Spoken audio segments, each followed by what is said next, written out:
It's a meeting about Greens and eco-socialist alliances in Europe. Obviously, timing is critical. It's really great to have this conference at such a time of crisis, should we say. So I'd like to welcome Derek Wall from the Green Party. He's international co-ordinator for England and Wales. Job share. And he's a prominent eco-socialist campaigning for environmentalism and socialism, and has written a number of books on the subject, which you might be familiar with, like Babylon and Beyond, and The Rise of Green Left. And he also writes for the Morning Star. Not anymore. He did. Obviously, I'm behind the times. I'd also like to welcome Adam Ostolski. Yes, you read it as it is written. From Poland. Some of us heard him speak earlier. He's a really riveting speaker. So he's a sociologist, columnist, and activist from Warsaw, co-chair of the Polish Green Party from 2013 to 16, co-editor of Green News, and on the editorial board of the Green European Journal. So I'll ask Derek, do you want to start? Give us a prompt in the right direction. Okay. I think it's important if the speakers were fairly brief, and then it goes to you, and then you can see what direction you want it to go into. Two things I would appeal and ask you to do, though. To me, politics is about how you affect material reality. There's two things I'd like you to consider doing. One is I would like you, if you can, especially if you read Spanish, to go online and find the journal Lucha Indígena, which in Spanish means indigenous struggle. And Lucha Indígena, indigenous struggle, is edited by Hugo Blanco, and Hugo Blanco is the greatest eco-socialist on this planet. He led a revolution in Peru in 1961 to get land rights for campesinos, for peasants, and at the age of, I think he's now 82, he's still publishing his magazine, and for him, you know, his politics, which was rooted in Trotskyism and Marxism, is intrinsically about ecology. And to defend ecology, we have to work with people at the grassroots. So please look at the work of Lucha Indígena and Hugo Blanco, that where eco-socialism is most prominent is right across Latin America, amongst social movements and indigenous people. So if you want to find out what's actually happening in Venezuela and Brazil and Mexico and with the Zapatistas, Hugo Blanco, Lucha Indígena is key for that. Second thing that I would implore you to do in terms of practical eco-socialism is you may be aware of the problems of our comrades in Turkey, that it's very much, to me, very much a centre of kind of green political advance has been what's been happening with the HDP, the Turkish People's Party, what's been happening in Rojava in Syria, and of course in Turkey there's a huge assault on the HDP with their leaders in prison. There was a hunger strike today which has now been called off.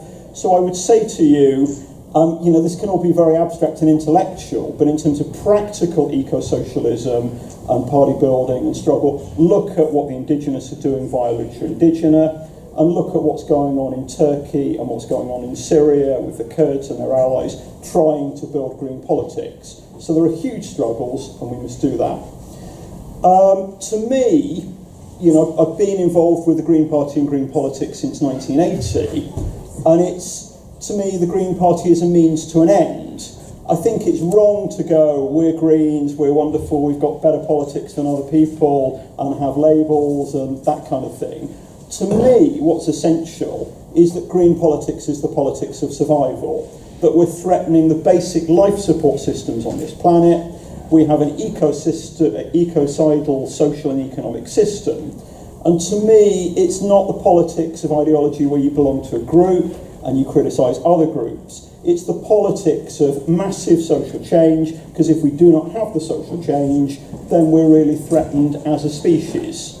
So one of the things that's very much influenced my politics is interacting with the kind of work of Elinor Ostrom. I don't know whether people are familiar with Elinor Ostrom.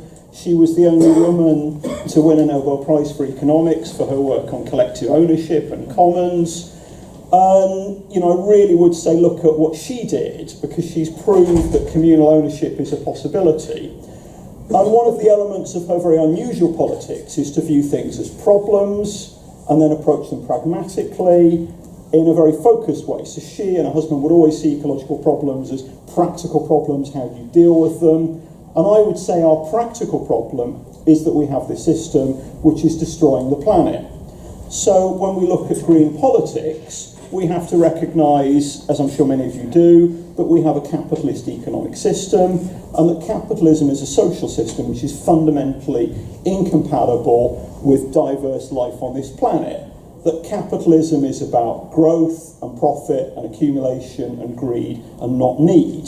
So, you know, with just a few, 100 years of capitalism, high growth, we're already with climate change threatening the planet, and you have people who are so addicted to this that they would rather kill their children than actually think about change. And of course, one of the contexts here is we look at what's happening with Trump and right-wing populism, which we need to address as well. So to me, green politics has to be anti-capitalist. In that sense, it's eco-socialist. We're certainly aware that in the 20th century, the left were largely not green. The Soviet Union didn't have a good record on the environment, although, of course, Lenin talked about nature conservation and bears, and that's great, and Rosa Luxemburg. So, I don't think we have a politics of saying we're green and wonderful and the left are wrong.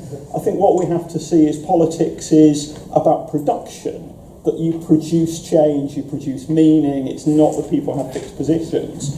And an element of green politics has got to be the anti-capitalist critique. So in that sense, we've got to be socialists. I think it was Michael Lowy who talked about eco-socialism or barbarism, taking the slogan from Rosa Luxemburg.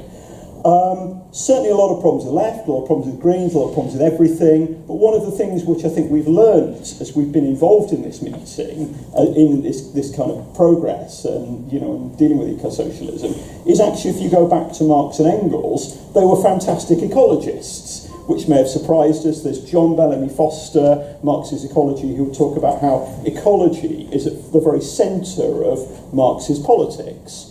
There's the lovely phrase from Engels, where Engels talks about every time we think that we've conquered nature, comes back. We're actually part of nature. So that's something very intrinsic to a Marxist tradition. What we have to do is make this politics practical. So I think in some ways, if you have broad slogans about eco-socialism, that isn't enough. If you have broad slogans about left unity, that isn't enough. What you have to do is look at politics very much in context. So in the UK, it's a complex, difficult situation. The left traditionally are very weak. The Labour Party traditionally has been very much a paternalistic, top-down, imperialist party. But what we have to say is how can we work with people, how can we bring practical change? And I think that will be different in different contexts around the world. Certainly one of the things that we've seen in Europe is the emergence of new left parties like Podemos, and then quite often Greens have worked with those. And I think that's part of the kind of Polish context. But it's not a kind of off-the-shelf automatic thing that you can do. You've got to construct it and make it. So to me, ecological politics is fundamental. That links in with an analysis of capitalism.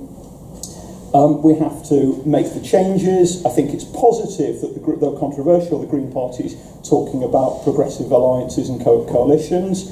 What I found with this is different positions. One position saying we're very distinctly green. The other parties are so dreadful we can't possibly work with them. And I have some sympathy for that. I've had other people saying the situation is so desperate we have to work with others. My approach to this very much is, as Greens on a local level, where we're UK, where we're England and Wales Greens, maybe we should actually try and build trust.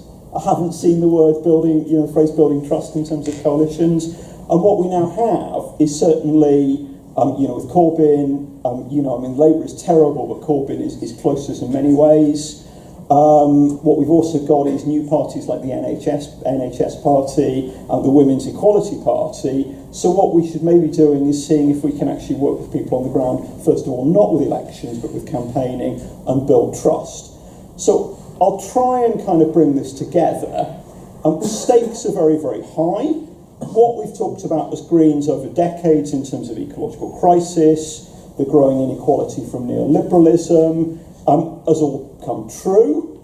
But what we have is the context. The right are very, very powerful. So what we've seen is more and more suffering, more and more distrust from politicians, and then what you have is very powerful institutions and very powerful media who can frame that in a racist or nationalistic way.